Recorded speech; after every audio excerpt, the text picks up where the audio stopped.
Let's start with the hundreds of children disappearing from Home Office accommodation in Kent and Sussex and the fears they're being exploited by gangs. Now, around 200 have gone missing since July 2021. And this week, the government denied in Parliament the missing youngsters have been abducted from former hotels block booked by the Home Office.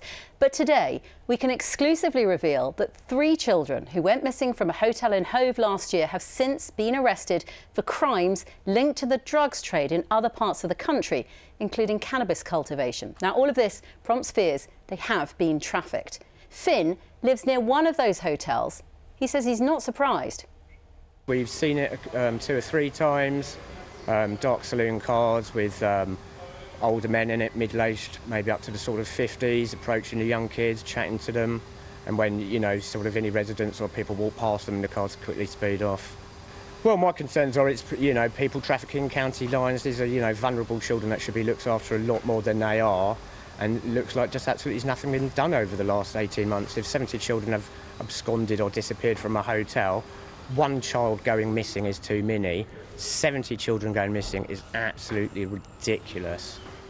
Finn, who's a neighbour who lives near the hotel involved. Now, Lauren Starkey is a social worker at the anti-child trafficking charity Love 146. Lauren, good to have you with us. I wonder if I can start off by asking you, all of these children, not just the 3 we've mentioned there, where do you think they're ending up and how are they ending up there?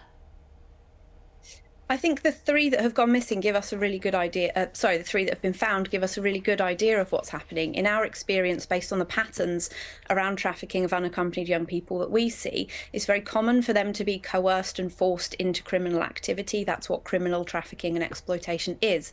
So these children being alone in this hotel with no one legally responsible for them, living in conditions that they find very difficult, does make them incredibly vulnerable. So once the location of these hotels was made public, it's very easy then for exploiters to turn up at the hotels and collect these children. So based on the patterns we see, it is very likely that they will be in places like cannabis farms, like county lines drug dealing.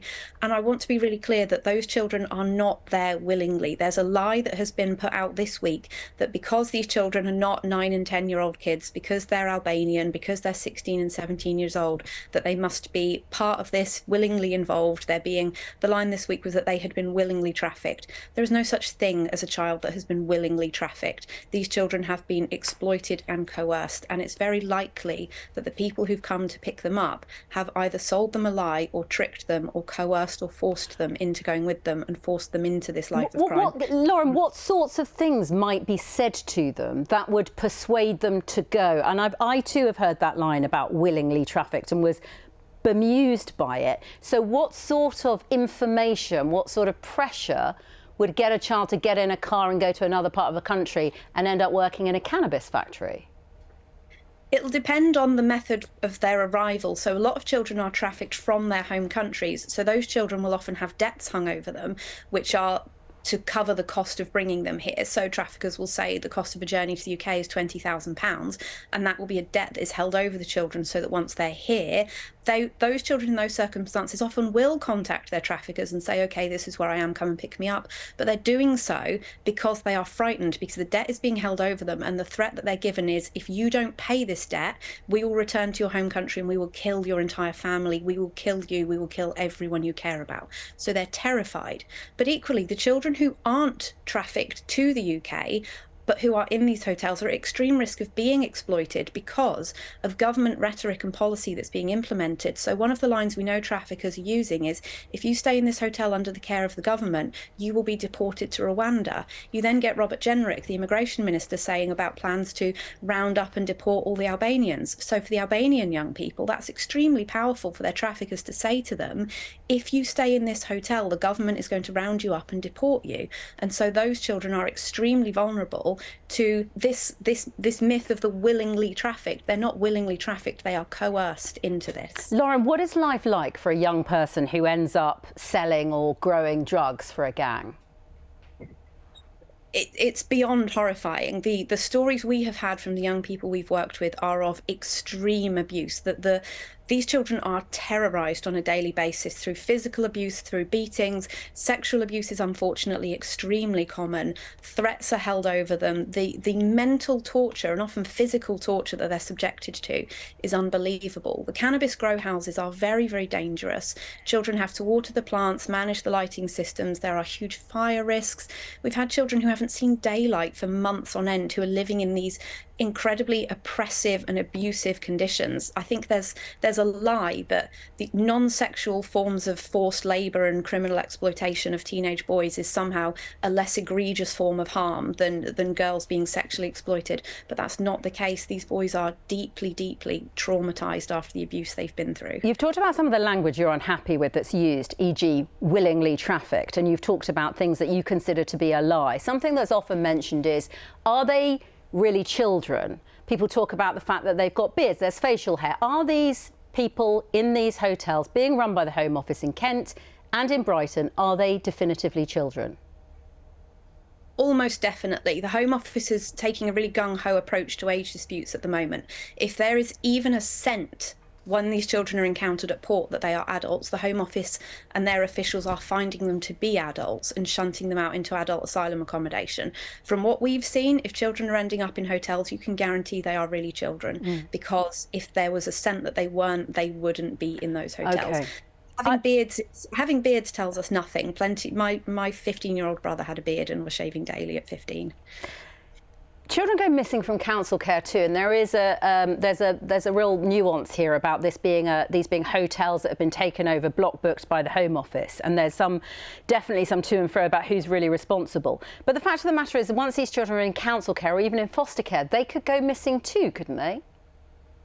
Absolutely, but once they are in care, there are statutory processes around them to try and stop that from happening. So children in foster care have people looking after them on a daily basis and looking out for them. The issue with the children in hotels is they exist in a legal grey area where no one truly knows who is responsible for them.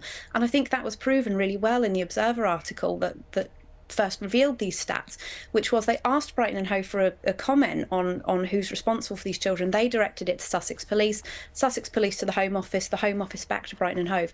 There is so much buck passing in this situation because these children exist in a legal limbo, whereas if they had been properly taken into care as they should have been, then a local authority would be responsible not only for their care but also for coordinating the search if they do go missing. Lauren Starkey, thank you so much for joining us. Let's pick on this with our politicians. Hugh, when we first covered this issue on the show 18 months ago, summer of 2021, when the children were first being put in hotels in Brighton, and then we discovered there were some in Kent as well, people like Lauren said that this would happen. And this is a terrible I told you so situation for the government, isn't it? Well, I mean, the reality of the situation, as Lauren mentioned, is that these are children that are able to move. They are free to do so. They're not detained, and that's what people would expect, where you've got asylum seekers. But I've never found hotels to be a satisfactory place for anyone to be housed.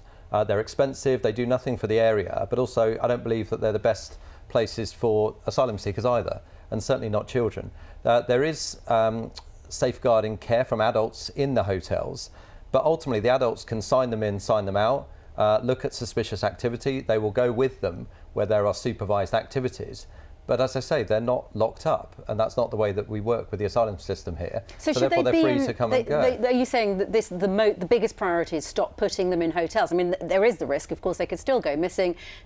A trafficker could find them if they're in foster care or a children's home. Well, certainly if there are bigger centres. So the government is looking to try and take over bigger centres to house asylum seekers so that they're not housed in hotels.